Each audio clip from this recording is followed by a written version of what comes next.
Hello and welcome to Sam's Reading Corner. On this fine Saturday, I will be reading you some extracts from Women Who Run with the Wolves by Clarissa Pinkola Estes. It's very dense, very spiritual, very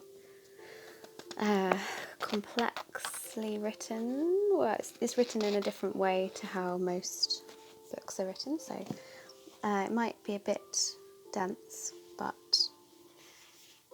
yeah, without further ado, this is a extract from the chapter Self-Preservation. Like Hedda Gabler in Henrik Ibsen's play, the wildish woman can pretend to live an ordinary life while gritting her teeth, but there is always a price to pay. Hedda sneaks a passionate and dangerous life, playing games with an ex-lover and with death. Outwardly, she pretends to be content, wearing bonnets and listening to her dry husband cavil about his dusty life. A woman can be outwardly polite and even cynical, but inwardly hemorrhaging. Or, like Janis Joplin, a woman can try to comply until she can't stand it any longer, and then her creative nature, corroded and sickened by being forced into the shadow, erupts violently to rebel against the tenets of breeding in reckless ways that disregard one's gifts and one's very life. You can call it anything you like, but sneaking a life because the real one is not given room enough to thrive is hard on women's vitality. Captured and starved women sneak all kinds of things. They sneak unsanctioned books and music. They sneak friendships, sexual feeling, religious affiliation. They sneak furtive thinking, dreams of revolution. They sneak time away from their mates and families. They sneak a treasure into the house. They sneak their writing time, their thinking time, their soul time. They sneak a spirit into the bedroom, a poem before work. They sneak a skip or an embrace when no one's looking. To detour off this polarised path, a woman has to surrender the pretense. Sneaking a counterfeit soul life never works. It always blows out the sidewall when you're least expecting it. Then it's misery all round. It's better to get up, stand up, no matter how homemade your platform, and live the most you can, the best you can, and forgo the sneaking of counterfeits. Hold out for what has real meaning and health for you.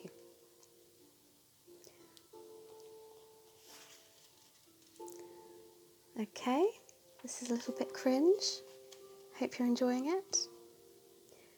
Now I'm going to read you something from a chapter called Homing, Returning to Oneself.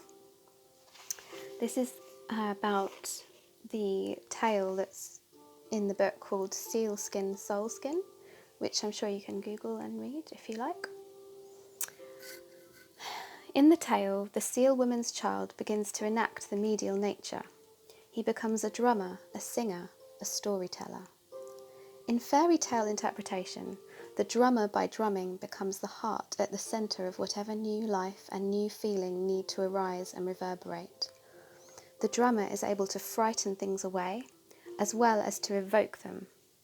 The singer carries messages back and forth between the great soul and the mundane self.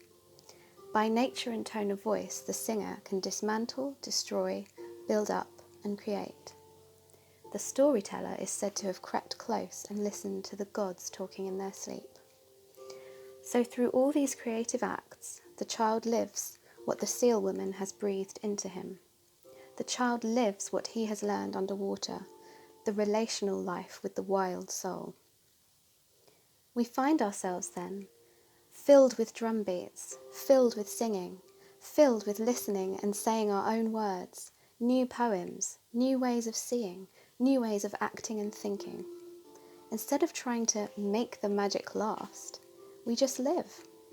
Instead of resisting or dreading our chosen work, we move into it fluidly, alive, filled with new notions and curious to see what happens next. After all, the person who has returned to home has survived being carried out to sea by the great seal spirits. Okay, and the last extract I'm going to read is the final part of the book. It's called The Wolf's Eyelash. This was adapted from an original story written by the same author, I think. If you don't go out in the woods, nothing will ever happen and your life will never begin. Don't go out in the woods. Don't go out, they said. Why not? Why should I not go out in the woods tonight? She asked. A big wolf lives there who eats humans such as you. Don't go out in the woods. Don't go out. We mean it. Naturally, she went out. She went out in the woods anyway. And of course, she met the wolf just as they had warned her. See, we told you, they crowed. This is my life, not a fairy tale, you dolts, she said. I have to go to the woods, and I have to meet the wolf, or else my life will never begin. But the wolf she encountered was in a trap. In a trap this wolf's leg was in. Help me! Oh, help me! Ay, ay, ay! Cried the wolf. Help me! Oh, help me! He cried, and I shall reward you justly. For this is the way of wolves in tales of this kind. How do I know you won't harm me? She asked.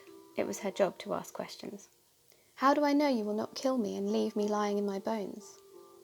Wrong question, said this wolf. You'll just have to take my word for it. And the wolf began to cry and wail once again and more.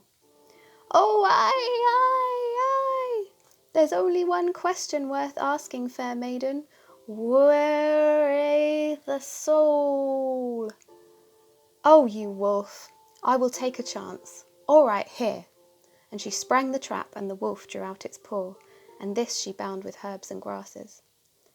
Ah, thank you, kind maiden, thank you, sighed the wolf. And because she had read too many of the wrong kind of tales, she cried, Go ahead and kill me now, and let us get this over with. But no, this did not come to pass. Instead, this wolf put his paw upon her arm.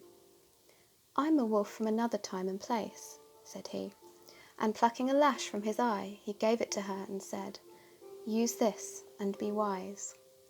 From now on you will know who is good and who is not so good. Just look through my eyes and you will see clearly. For letting me live, I bid you live in a manner as never before. Remember, there's only one question worth asking, fair maiden. Where is the soul? And so she went back to her village, happy to still have her life. And this time, as they said, just stay here and be my bride, or do as I tell you, or say as I want you to say, and remain as unwritten upon as the day you came. She held up the wolf's eyelash and peered through, and saw their motives, as she had not seen them before. And the next time the butcher weighed the meat, she looked through her wolf's eyelash and saw that he weighed his thumb too. And she looked at her suitor, who said, I am so good for you. And she saw that her suitor was so good for exactly nothing. And in this way and more, she was saved from not all, but from many misfortunes. But more so, in this new seeing, not only did she see the sly and cruel, she began to grow immense in heart, for she looked at each person and weighed them anew through this gift from the wolf she had rescued. And she saw those who were truly kind and went near to them. She found her mate and stayed all the days of her life. She discerned the brave and came close to them. She apprehended the faithful and joined with them. She saw bewilderment under anger and hastened to soothe it. She saw love in the eyes of the shy and reached out to them. She saw suffering in the stiff-lipped and courted their laughter. She saw need in the man with no words and spoke for him. She saw faith deep in the woman who said she had none, and rekindled hers from her own. She saw all things with her lash of wolf, all things true and all things false, all things turning against life and all things turning toward life, all things seen only through the eyes of that which weighs with the heart, which weighs the heart with heart and not with mind alone. This is how she learned that it is true what they say, that the wolf is the wisest of all.